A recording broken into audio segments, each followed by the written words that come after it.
I always looked up to James Stewart since I was a little girl.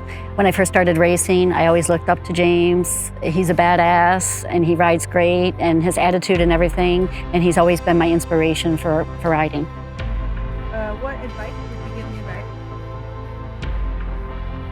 I would just say, just go have fun. If you want to dream big, keep working hard. Your dream's going to happen. It will come true. Just don't give up. Just keep working hard. That's all I can say about that.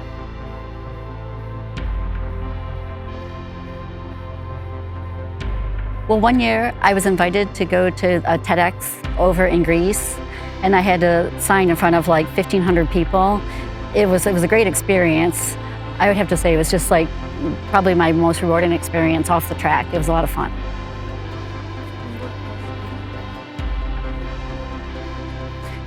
Well, I have to say when I break the mold, obviously it's more of a hearing sport and I'm like the first deaf woman rider, but it didn't stop me.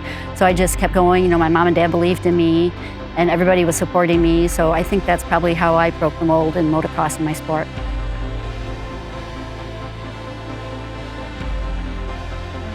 Can you tell us about what drove your decision to retire? Well, I always loved to race and ride, but motocross didn't really treat the women really well. And it, kind of broke my heart, because all of us girls, young girls, older women, we were all trying our hardest, the same as the guys. We wanted to be successful, we wanted more exposure, more sponsors, more money, but it just wasn't happening and we weren't being treated well. And I couldn't, help as much as I wanted to. So that's why I left, because why should I risk my life racing and riding the same as the guys, but you're not being treated well? Just have fun is fine, but not to race professionally anymore.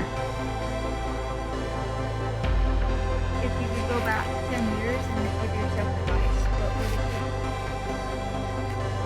it be? Well, I think if 10 years ago, I would probably put more effort into try to encourage the other women that I race with and the younger girls in motocross, to help grow the sport better as, the same as the men. I think I would do that.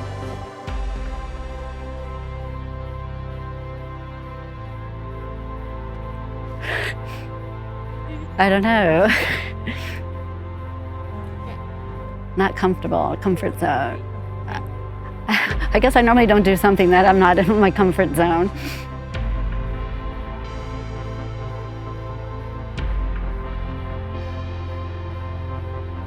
I love mountain biking now, actually. I'm really interested in that. I've been doing that a lot more.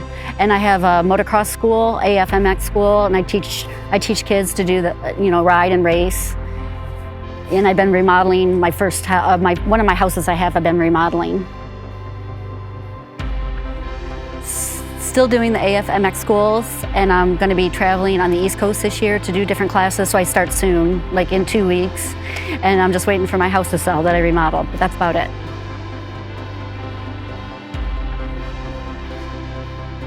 I love to talk. People always think I'm shy and I won't want to talk because I'm deaf, but that's not true. Once you know me, I love to talk.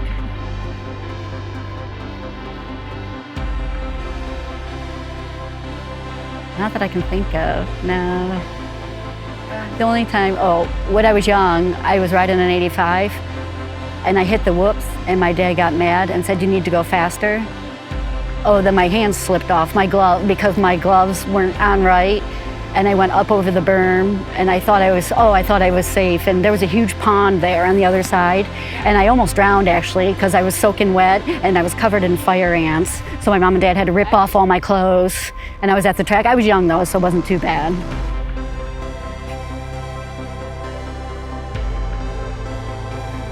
I would say a while ago, when I was with Red Bull, I did a project with them, and I went to different deaf schools, like on the East Coast, and I gave them like motivational speeches and tried to encourage them that they could do whatever they wanted to do. It was pretty cool because I got to see deaf kids, they were like so excited to realize that, there's other things that they can do out there.